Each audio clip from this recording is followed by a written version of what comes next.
ভারী বৃষ্টিতে চারপাশ জলমগ্ন, কাদার মধ্যে হাঁটাচলা করাই দায়। কিন্তু কেনিয়ার রাজধানী নাইরোবির প্রাণবন্ত গিকম্বা বাজারে তার কোনো প্রভাবই নেই। পূর্ব আফ্রিকার বৃহত্তম এই উন্মুক্ত বাণিজ্য কেন্দ্রে ক্রেতাদের উপচে পড়া ভিড়। কারো পায়ে রাবারের বুট, কারো হাতে ছাতা। সবার লক্ষ্য একটাই, যুক্তরাষ্ট্র, ইউরোপ কিংবা চীন থেকে জাহাজে করে আসা সেকেন্ড হ্যান্ড পোশাক বা মিতুম্বাইয়ের স্তূপ থেকে নিজের পছন্দের পোশাকটি খুঁজে নেওয়া। কেনিয়া সহ পূর্ব আফ্রিকার দেশগুলোর জন্য এটি শুধু কাপড়ের ব্যবসা নয়। 5+ স্টার রেটিং প্রাপ্ত দেশের সর্বোচ্চ বিদ্যুৎ সাশ্রয়ী ওয়ালটন এসি স্মার্ট কমফোর্ট এখন নেক্সট লেভেলে। বরং দীর্ঘদিনের অর্থনৈতিক ও রাজনৈতিক যুদ্ধ।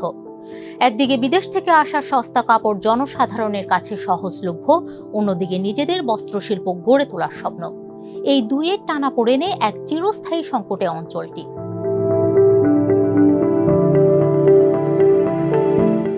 শুধু দামের কারণেই সেকেন্ড হ্যান্ড পোশাক বাজারের সঙ্গে প্রতিযোগিতায় পিছিয়ে পড়ছে পূর্ব আফ্রিকার স্থানীয় পোশাক প্রস্তুতকারক ও ব্র্যান্ডগুলো।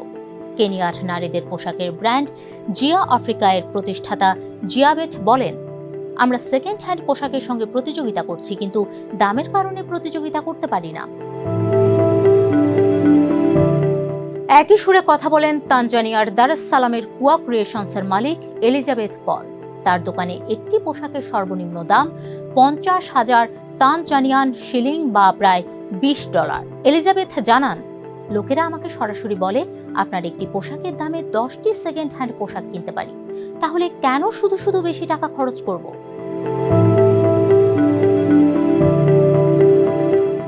মিতুম্বা সংস্কৃতি থেকে বের হতে 1 দশক আগে জোটবদ্ধ হয়েছিল পূর্ব আফ্রিকার দেশ বুরুন্ডি, কেনিয়া, রুয়ান্ডা, দক্ষিণ সুদান, তানজানিয়া ও উগান্ডা।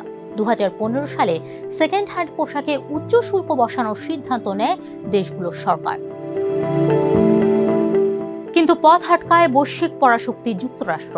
ওয়াশিংটনের মতে এই শুল্ক মুক্ত বাণিজ্য চুক্তির পরিপন্থী, হুমকি দেয় সাব সাহারান আফ্রিকার দেশগুলোর জন্য মার্কিন বাজারে শুল্কমুক্ত রপ্তানির বিশেষ সুবিধা আগোয়া বাতিল করার।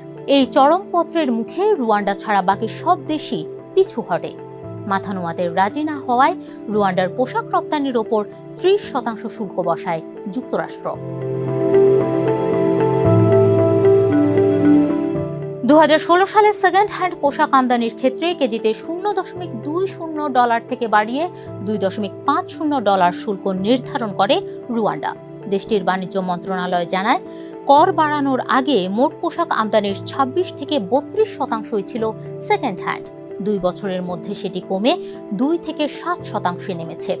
বিপরীতে চাঙ্গা হয়ে ওঠে স্থানীয় পোশাক রপ্তানি। তবে মুদ্রার উল্টো পিঠও আছে। প্রতিনিয়ত সামাজিক যোগাযোগ মাধ্যমে প্রতিবেশী দেশগুলো থেকে চোরা পথে আসা মিতুম্বার গাটের ছবি পোস্ট করছে পুলিশ, যা প্রমাণ করে এর চাহিদা এখনো ফুরিয়ে যায়নি। এমনকি 2022 সালে রুয়ান্ডা সরকার স্বীকার করে, অভ্যন্তরীণ উৎপাদনে ঘাটতির কারণে মিতুম্বা পুরোপুরি নিষিদ্ধ করা দুষ্কর।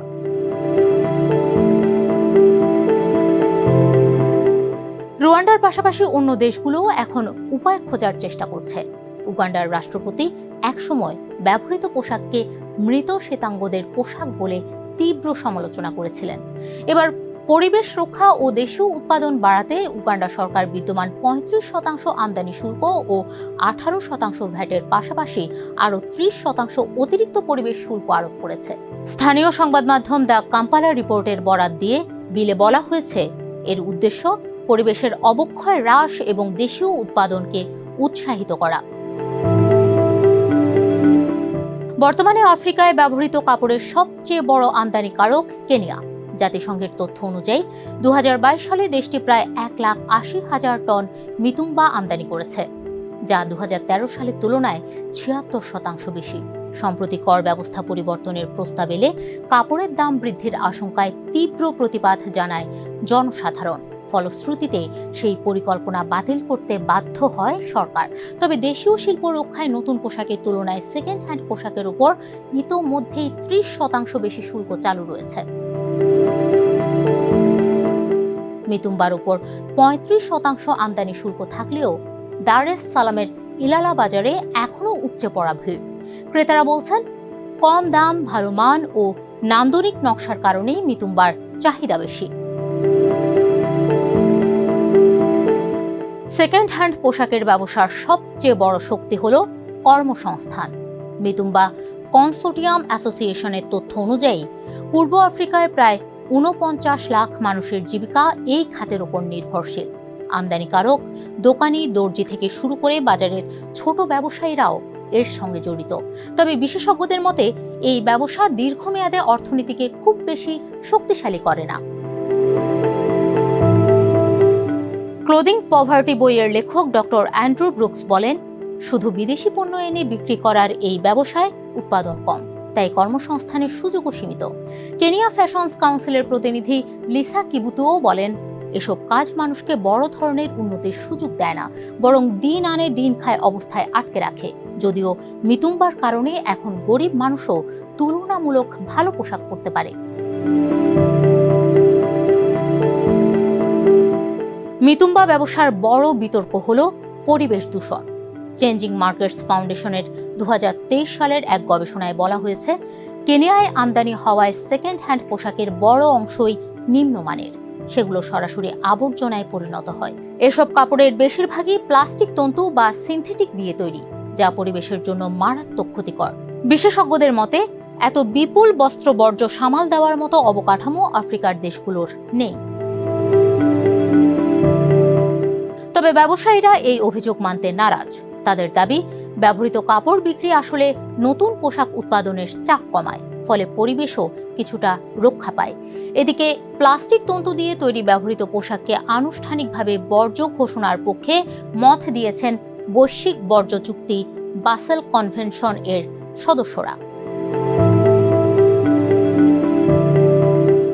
মিতুম্বা কাপড়কে অপসাইকেল করে নতুন ডিজাইনের পোশাক বানান উগান্ডীয় ডিজাইনার জোয়েল ওকালানি। তিনি বলেন, আমরা ঘোড়ার যুগে আছি আর অন্যরা ট্রাক্টর ব্যবহার করছে। আমাদের উৎপাদন ব্যবস্থা এখনো মিতুম্বা পুরোপুরি বন্ধ করার জন্য প্রস্তুত নয়। সবচেয়ে বড় আশ্চর্যের বিষয় হলো, রুয়ান্ডায় যখন সেকেন্ড হ্যান্ড পোশাকের সরবরাহ কমে গেল, তখন মানুষ কিন্তু স্থানীয় কাপড় কেনেননি। তারা ঝুঁকছে চীন বা তুরস্ক থেকে আসা সস্তা নতুন ফাস্ট ফ্যাশন কাপড়ের দিকে। এই পরিস্থিতিতে অনেক ব্যবসায়ী ও ডিজাইনার মনে করেন, আসল প্রতিযোগিতা এখন ব্যবহৃত কাপড় নয়, বরং চীন থেকে আসা কম দামে দ্রুত তৈরি নতুন পোশাক, যা বাজারে আধিপত্য বিস্তার করছে। এই জটিল পরিস্থিতির সমাধানে বিভিন্ন মত রয়েছে। এক পক্ষ মনে করেন, নিজেদের গল্প তুলে ধরা এবং মানসম্মত পণ্য তৈরি করাই মূল পথ। তাদের মতে এমন ব্র্যান্ড গড়ে তুলতে হবে যা মানুষ শুধু দামের কারণে নয়, পছন্দের কারণে বেছে নেবে। অন্য পক্ষ মনে করে, সমাধান হলো সহাবস্থান। নতুন পোশাক উৎপাদন ও সেকেন্ড হ্যান্ড পোশাক দুটি একসঙ্গে চলতে দেওয়া উচিত। এতে ভোক্তারা নিজের প্রয়োজন ও সামর্থ্য অনুযায়ী পছন্দ করার সুযোগ পাবেন।